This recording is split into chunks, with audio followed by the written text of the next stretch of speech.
A career in sales and business development, much like any other, takes determination, hard work, and commitment. The rewards, however, are definitely life-changing. Have you ever heard of someone saying that sometimes salespeople can earn more money than an executive? Well, this is in fact very true, especially for those who continuously work toward mastering the art. This is also one of the most attractive benefits to becoming a salesperson, as your earning potential is usually completely uncapped. A successful career in sales truly offers endless possibilities. You will gain insight into intricate aspects of the working world, and you will build valuable and influential relationships that may lead to some unexpectedly amazing situations and opportunities. But most importantly, you will have gained unique skills that will become extremely valuable to you, not only in your professional, but also in your personal life. A big welcome from all of us here at Shaw Academy, where we are here to help you learn the skills you need to succeed today. Remember that this course consists of 4 modules. Module 1 is basic, Module 2 is intermediate, Module 3 is advanced, and Module 4 is proficient. You will have all received the course outline in your starter packs, so make sure you reference them as you go.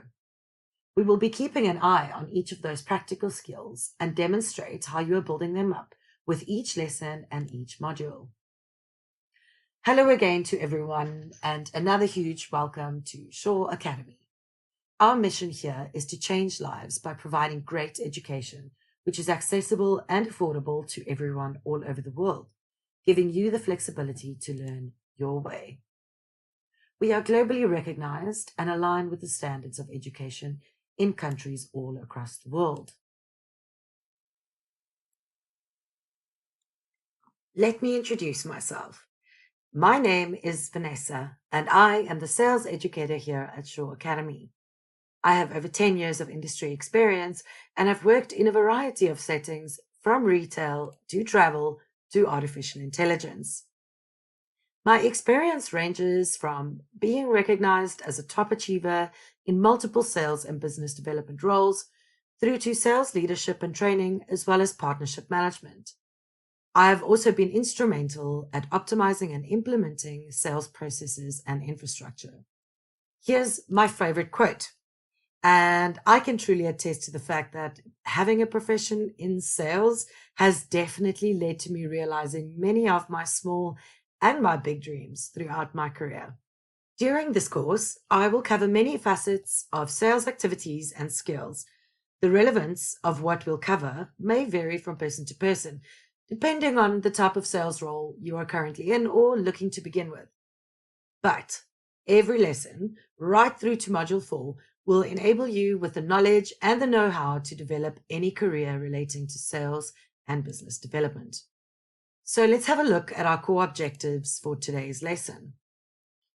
Firstly, we're going to be looking at the typical soft skills of a salesperson. We'll also be looking at the typical hard skills, and then we're going to look at the psychology behind selling. Remember, if you have any questions, you're welcome to pop a message through to Morpheus. You will also be provided with summary notes, so in case you have missed anything. So let's jump right into our first topic that we'll be discussing today. What makes a good salesperson? Now, before we jump into that, let's look at one of the most common myths about salespeople. Apparently, you need to be a certain personality type to be good at selling. I have heard so many opinions about what makes a good salesperson, and they will vary from person to person. So there are many skills that you can learn that can help you become a great salesperson, but there really is no exact science or any particular personality trait, whether you're an extrovert or an ambivert or an introvert. Wait, hold on, let's take a step back. So ambivert, what is that, Vanessa? Do I hear you say? Well, psychological studies have shown that there is in fact a good blend between two of the personality types. The exact definition is An ambivert is a person who has a balance of extrovert and introvert features in their personality. So that's rather interesting. In fact, a recent study of 300 sales professionals published in Psychological Science showed findings that qualities of both introverted and extroverted personalities have their place in sales. But the key takeaway from the study saw that, on average, ambiverted salespeople generated 32% more revenue than highly extroverted salespeople. Imagine that. Now, throughout this module, we'll be covering the fundamental skills as well as the psychological elements that any salesperson should become familiar with, along with important modern selling techniques to enable you to sell to the modern customer. But a winning combination to work towards, especially in the early stage of your career, is firstly, identifying and developing a variety of skills. Secondly, it's understanding the psychology behind selling, so understanding why people make the decisions that they make. Thirdly, we look at using modern selling approaches for the modern customer. We'll be covering that topic in more detail over the next few modules. Looking forward to that one. So before we dive too deep into the lesson, I thought I'd share with you some interesting facts around the history of sales. Did you know that the first recorded salespeople were mostly doctors and traveling salesmen in the late 1800s who were very aggressively and deceptively selling this magical remedy known as snake oil? It sounds quite strange, right? Well, this is unfortunately where the stigma of deception became a big part of the sales profession. And unfortunately, that still lingers a little today. But luckily for the profession of selling, a new sales powerhouse entered the market. Enter Mr. Thomas J. Watson. From which company, you may ask? You guessed it, International Business Machines. So, thanks to the man who led IBM in the early 1900s, the sales profession had become respectable and for the educated. In fact, most of what we know as a sales culture today was thanks to Mr. Watson's initiatives. He began putting emphasis on aspects like formal sales training programs, as well as strong sales force motivation by means of songs, contests, and, you guessed it, innovative commission schemes. We love those. So I also thought I'd share with you a few examples of some really good salespeople, and you might be surprised at the ones that pop up. Let's go ahead and look at the first one, Mr. David Mackenzie Ogilvy. So David Ogilvy was a British advertising tycoon and the founder of Ogilvy and Mather, a very reputable, respectable global advertising agency. But essentially, David Ogilvy was known as the father of advertising. He trained at a research organization and attributed the success of his campaigns to meticulous research into consumer habits, much like we're doing now looking at the psychology of sales. David Ogilvy actually came from very humble beginnings in his sales career. His first job as a salesman was a door-to-door salesperson selling cooking stoves. But in the end, Ogilvy was so successful at his role that his boss asked him to write out a sales manual for other salespeople to use when they joined. I'm sure that he was very proud. Next up, we look at Mr. Mark Cuban. Mark Cuban is an American entrepreneur, TV personality, media proprietor, and an investor. He's also the owner of the National Basketball Association's Dallas Mavericks and the co-owner of 2929 Entertainment. So, quite funny, Mark didn't start out as in this spectacular sales world as it all sounds now. In fact, his first entrepreneurial venture was selling garbage bags. All because his father had told him that if he wanted to buy a new pair of sneakers, he had to earn them. So imagine, that is where he's ended up today. And he started out in sales selling garbage bags. It's really amazing how your life can take a totally different path. Lastly, we look at someone that I think all of you should recognize. We all know Ellen DeGeneres as a comedian, a talk show host, and a generally likable celebrity. Some actually say that her early jobs in sales is what contributed to her success in quickly getting people to like her and thinking quickly on her feet. Ellen worked in a variety of sales roles, including doing Hoover demonstrations, waitressing and bartending, and selling clothing. She really is a good example of someone who has built up her own brand.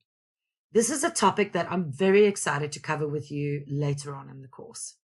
Now that we know a little bit more about the history of sales, let's dive back into what makes a good salesperson. Well, according to Harvard Business Review, there are two key elements to what makes a good salesperson. The first one would be empathy, the ability to feel. And secondly, ego, the need to conquer. Now, I'm not saying that you need to be egotistical. In fact, I'm telling you not to be, as this is probably one of the most unfavorable traits to have as a salesperson.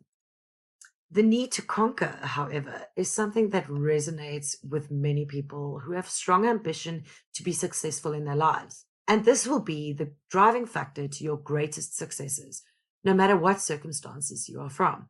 The last thing we'd like to add to the topic of what makes a good salesperson is that it also should be someone who uses modern technologies to aid their efforts. We know that customers and buyers are very different today, and therefore our approach needs to be different. We'll be covering buyer personas and selling in a digital era in more detail later on. Now let's have a look at the typical skills of successful salespeople. These core skills are termed as hard skills and soft skills and used widely in pretty much any profession. The exact definitions of hard and soft skills will most definitely vary. And so I'll be using this definition today. According to Indeed.com, hard skills are technical knowledge or training you have gained. For example, if you've worked in a food service or retail industry, you may know how to use a point of sale system. If you have taken an accounting class, then you may know how to use Microsoft Excel. Quick side note, if you ever want to learn more about Excel, Shaw Academy offers a fantastic course in this. I know that I learned so much. Okay, let's get back on track.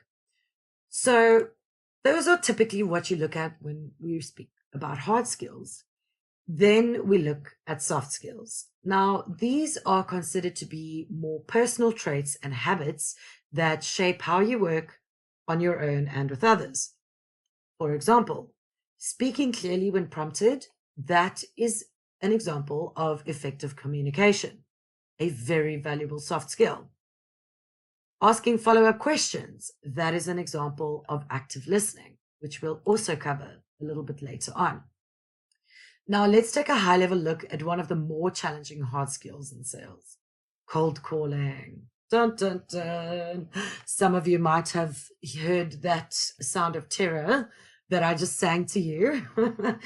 But to be completely honest, this is something that I've really always enjoyed in sales. Not at first, it's at first you're kind of like, oh my gosh, what is the scary thing I have to do?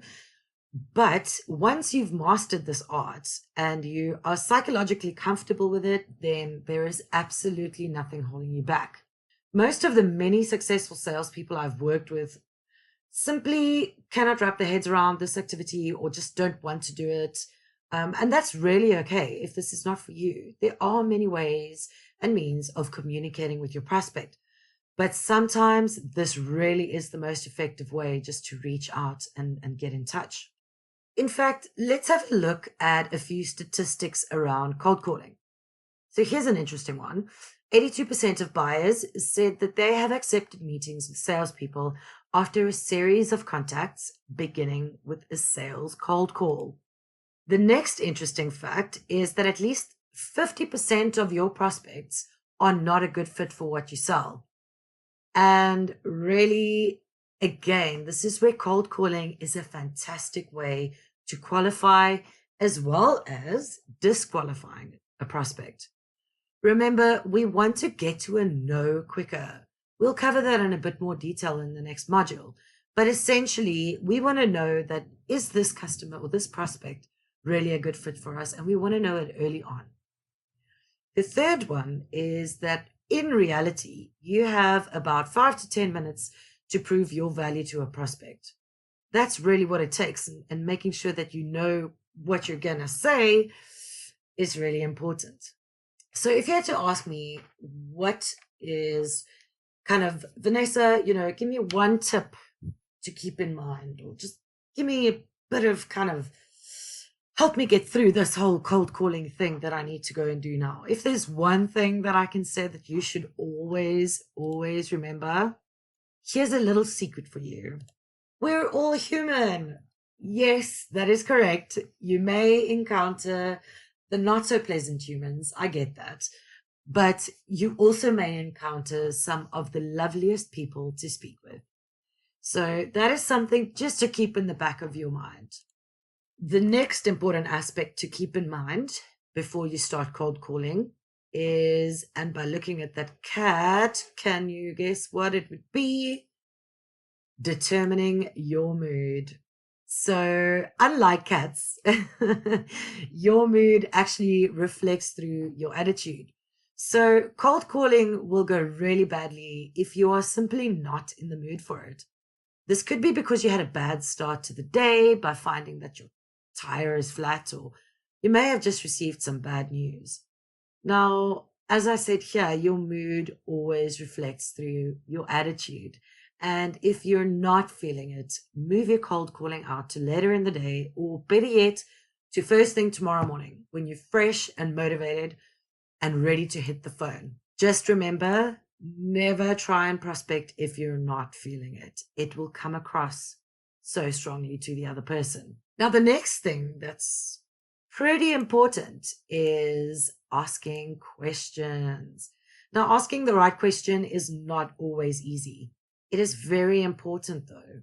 So you always want to try and get as much information as you can, but you also need to be able to pick up on certain cues. We'll go a little deeper into this side of the psychology of sales in Model 2. The next thing you need to remember, and this is an absolute must, is product knowledge. Understanding your product is one of the most important skills to master, and we'll dive a little deeper into that topic in Lesson 3. Coming up in our next lesson, we'll have a look at the important role of sales within any business or organization. You'll learn about the different types of business models, we'll share a few sales success stories and failures, and you will also become familiar with a few tips on building alliances, as well as guidance in finding a mentor. So be sure not to miss Lesson 2. Let's take a quick moment to have a look at our skill progression. Under the skill of skills and psychological understanding of sales, we've covered quite a few of the hard and soft skills understanding. And next, we'll be looking at strategic selling and a couple of features there. And then we'll be looking at selling to the modern customer. We need to understand our customers and their needs. Every customer has a different reason for purchasing a product or a service. Why do people buy? What will people buy? Why would people buy from you? And is it really about the price? These are all really good questions. Once you have identified what need your customer is trying to fulfill, you will have a better understanding of how to add value through your products and services. That's why the psychological elements to selling is rather important. Remember, in my opinion, successful salespeople are constantly working towards understanding the psychological reason behind the sale. They're also continuously working to develop and improve their skill sets. I'm pretty sure that once we've gone through these key principles behind the psychology of sales, that as a salesperson, you will approach the next sales conversation a lot differently than what you would have before. So now we're going to jump into these few key principles, and I'm sure that many of you might have a couple of light bulb moments. I know that I did, and I still do till today. There's many examples that you could actually think of where these are so applicable. But let's dive right in.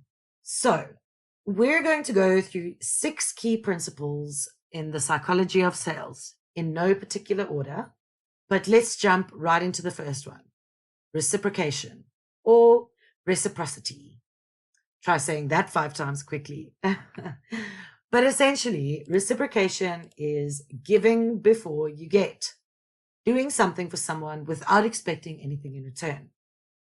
This can be done in many ways relating to sales. Later on in the topic of customer journey, we'll discuss a few different ways of engaging with a prospect on different platforms, sharing different types of information. So here's a really good example of reciprocation for a sales prospect. You know that they're working on a separate project and it's not necessarily anything that you can assist with. However, you have found a fantastic article or piece of content that you share with them in the efforts to aid them in reaching their goal for that particular project. So you sharing information with your prospect to help them achieve a certain goal, even where you may not assist, could be considered as a very kind gesture. And I'm pretty sure that a sense of reciprocity will remain. Next, we'll dive into number 2, authority. And with authority, we mean be the expert. This means that you should be an expert in whatever it is you are selling. Therefore, you can sell with authority. Think about it this way. You're going to a store to find a new docking station, but you don't know much about docking stations, and so you want to speak to someone who is an expert in the topic. Essentially, relating that back to sales, as a salesperson, you have to lead the way for the customer. If not, then it may come down to fear. So if I have spoken to someone, I'm not convinced that they really know what they're talking about, but I'm going to be spending quite a bit of money on this docking station, I might be a little bit scared, a little bit afraid to make the wrong decision. So, as humanity, what do people do when they fear making the wrong decision? They put it off. And in sales, that means that you have lost the sale. Just a side note to add to this. Most people also tend to be quite wary of someone who claims to know everything, as it comes off as a little disingenuous. So that's just something to keep in mind when you are practicing your authority or being the expert. So getting a commitment early on definitely increases your probability of closing. Now let's look at it from a psychological point of view. Getting someone to commit early is really one of the best things that you can do as a salesperson, because as a proud species, we don't want to ever go back on our decisions. We want to stick to them, even if it becomes a little bit more difficult down the line.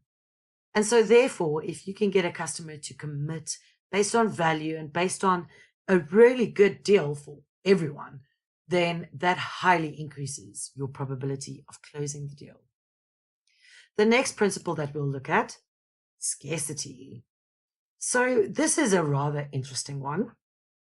Now, rare or unique objects hold more value for us than something that is readily available.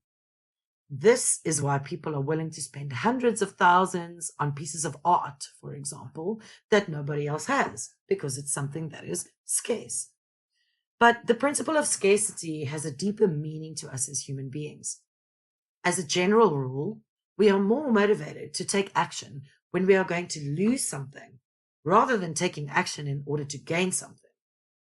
So when it comes to persuasion, of course, it's important to differentiate yourself from your competitor. But rather than making a point to your customer of what they could potentially gain, you could possibly try and focus on what is it that your customer could potentially lose by not buying your product or services. So when it comes to scarcity, are we more motivated to take action if there is a chance that we'll miss out? The next principle to consider is liking. Likability. One of the first rules in sales is likability. Apart from the product and the company, one of the first things that we try to achieve with a customer is for that customer to like you. The person that you are trying to persuade will pick up on the fact that you are trying to get them to like you in a genuine way, and that you genuinely also like them. People are not as naive as what other people might think. So being genuine really, really is key. And now moving on to our final key principle that we'll be covering today, social proofing. There really is safety in numbers. So basically, we can think of it like this. If everyone else is doing it, then it must be okay for us to do it too, right? Well, the safety in numbers means that people want to know that they can trust in their decision to make the purchase. So I'm going to ask you guys to think about something for a second. Think about a product that you heard from through a friend or trusted friend or colleague or a family member, someone close to you that referred you to a particular product or service that you now own. Well, let's look at why you bought or subscribed to that. Or even more so, let's think of why you even considered buying it. Well, it's because the referral of that product or service came from someone that you A, trust, B, know, and C, like. See how that all kind of comes together? But essentially, it's because of someone that you trust, know, and like that referred you to this product or service where you even considered purchasing it in the first place. So let's use that in a business perspective. As a salesperson, you are targeting a customer within the medical industry, for example. Now, a really good way to social proof your pitch to that customer would be to use an existing client within the same vertical as a reference. When you go to that prospect within the medical industry and you say, well, company X, your competitor, are already using these services or products that we offer. That means to them that what you are offering is already trusted by their industries. You might even find that they may even know each other, and there you have an amazing reference. So social proofing is super powerful, especially when it comes to strategic selling. So let's do a quick recap of what we've just learned. The number one, and also again, in no particular order of importance, but the first key principle that we looked at was reciprocation or reciprocity. This is the essence of giving before you get. The next one that we looked at was authority. This means to be the expert in the product or service that you're selling. Next up, we've got commitment. This is trying to sell on value and ensuring that a customer is comfortable enough to make an early on commitment. That's really a valuable goal that you would want to achieve. We then look at scarcity. This is about, can you afford not to buy this product or service, Mr. Customer, and be outshined by your competitors, for example? Now, there's many ways to go around scarcity, and it's quite an interesting topic, but it's definitely a useful principle to think of when you're working on your next pitch. The next one is fundamental likability. Getting someone to like you is, again, the number one rule in anything to do with sales. I can guarantee you that not only in your professional life, but in your personal life, when people like you, you get a lot more things happening for you. And that I am speaking from experience.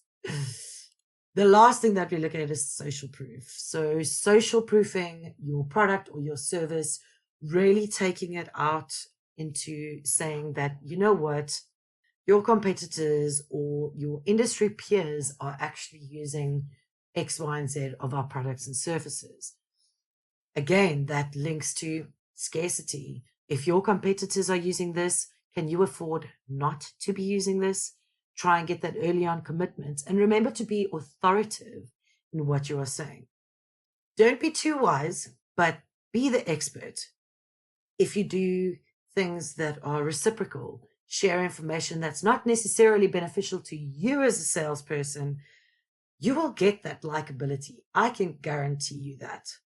So many aspects that we've covered about sales, and a lot of them are wrapped up in these 6 principles, as I have just explained it to you now. And I'm very excited to cover these with you in more detail in modules 2, 3, and 4.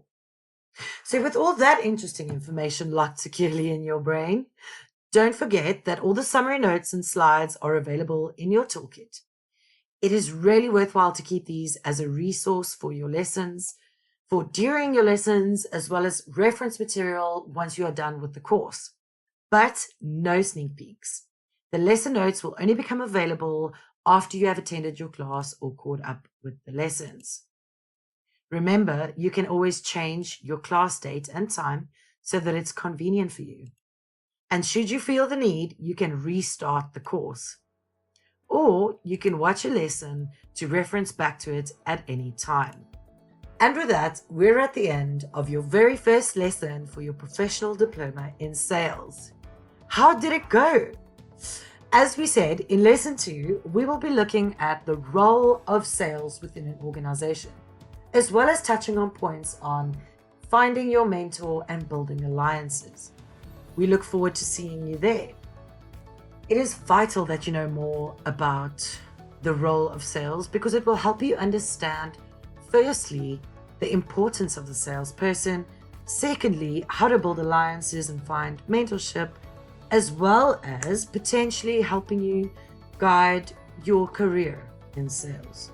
I hope you enjoyed today's lesson as much as I did, and keep well, everyone, and we will see you next time.